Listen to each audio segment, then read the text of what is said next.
अब तक की कथा में आपने सुना कि किस प्रकार मूल प्रकृति एवं परब्रह्म के अंश स्वरूप भगवान महाविराट महाविष्णु की उत्पत्ति हुई और किस प्रकार उन्हें इस संपूर्ण सृष्टि का महान देवता बनाया गया।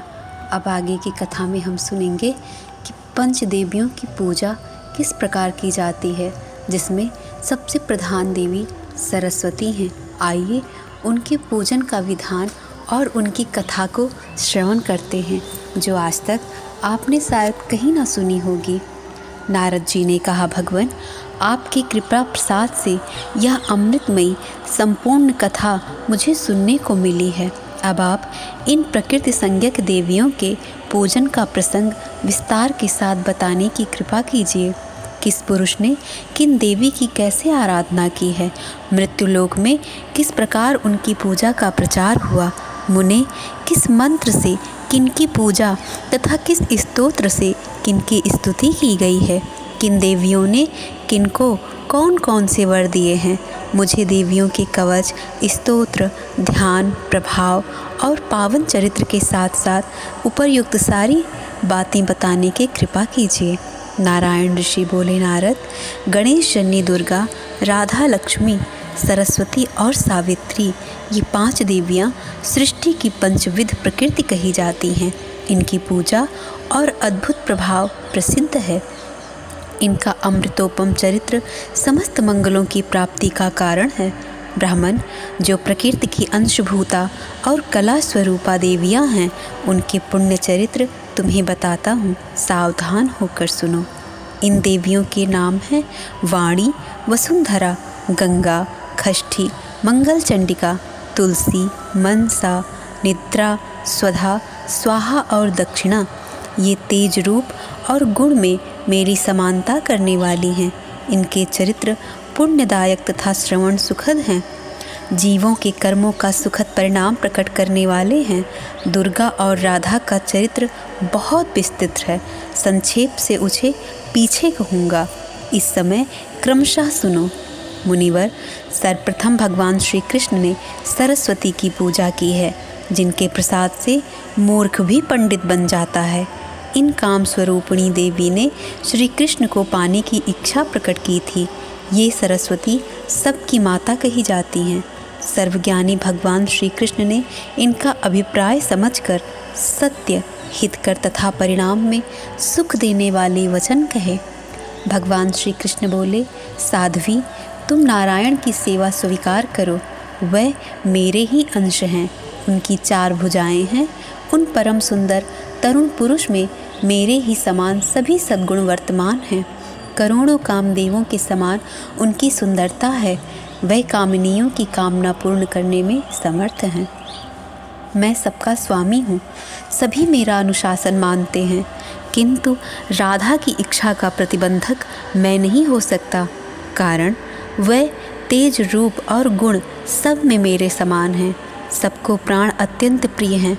फिर मैं अपने प्राणों की अधिष्ठात्री देवी इन राधा का त्याग करने में कैसे समर्थ हो सकता हूँ। भद्रे, तुम बैकुंठ पधारो। तुम्हारे लिए वहीं रहना हितकर होगा।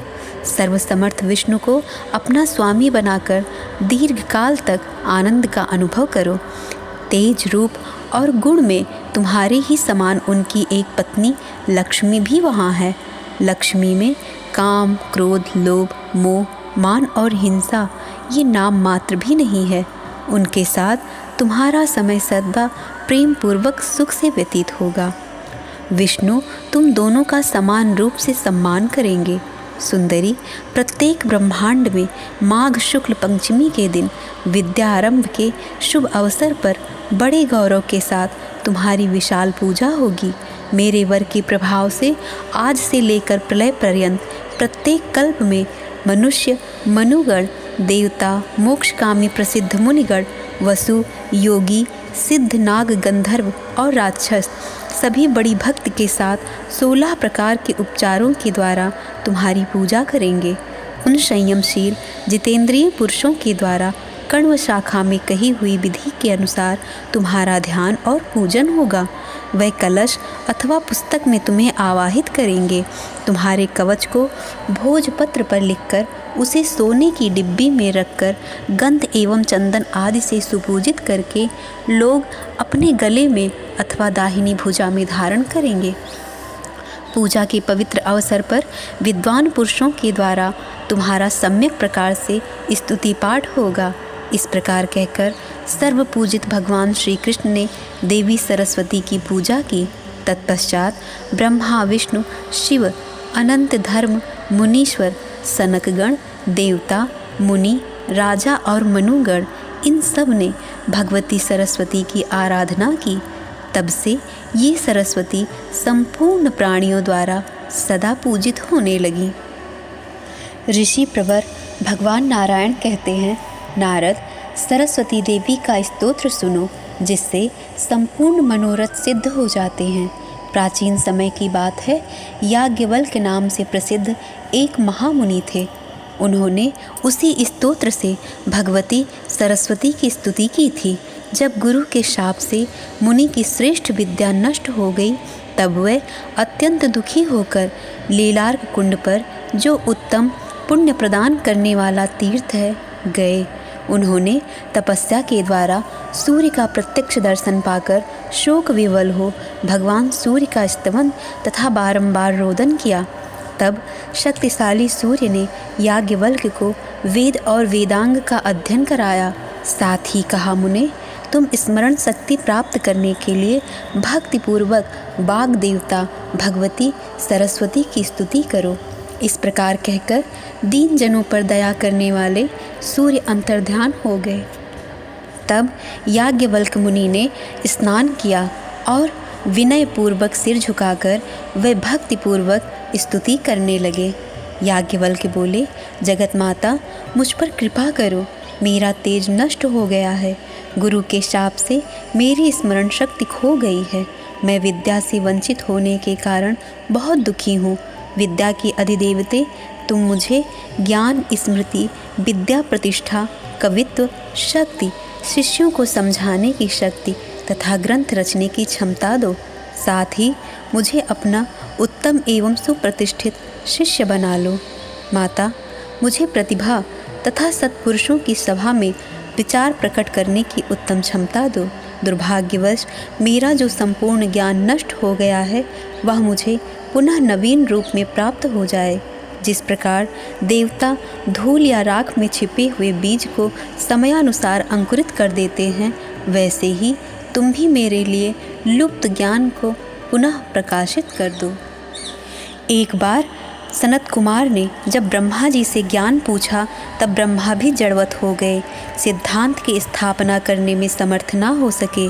तब स्वयं परमात्मा भगवान श्री कृष्ण वहाँ पधारे।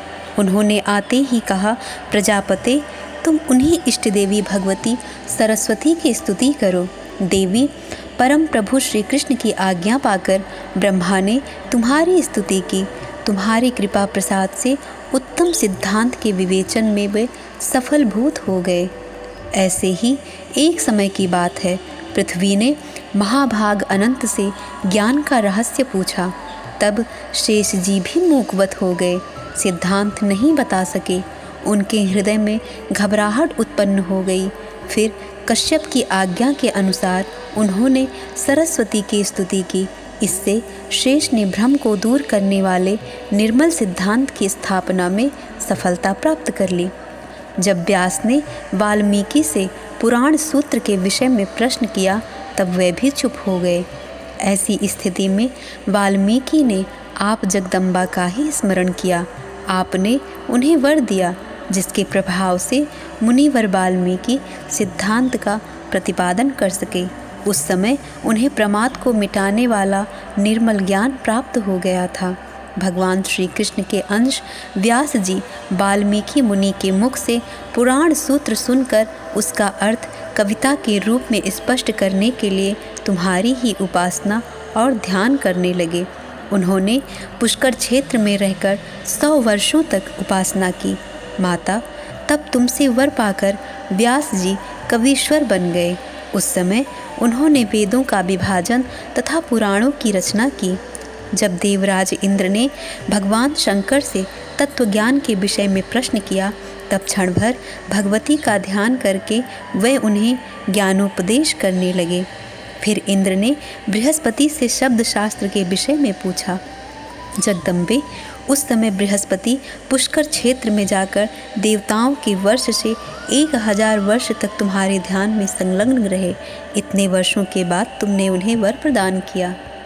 नारद इस प्रकार स्तुति करके मुनिवर याज्ञवल्क्य भगवती सरस्वती को प्रणाम करने लगे। उस समय भक्ति के कारण उनका कंधा झुक गया था। उनकी आँखों से जल की धाराएं निरंतर गिर रही थीं। इतने में ज्योति स्वरूपा महामाया उन्हें दर्शन प्राप्त करने आई।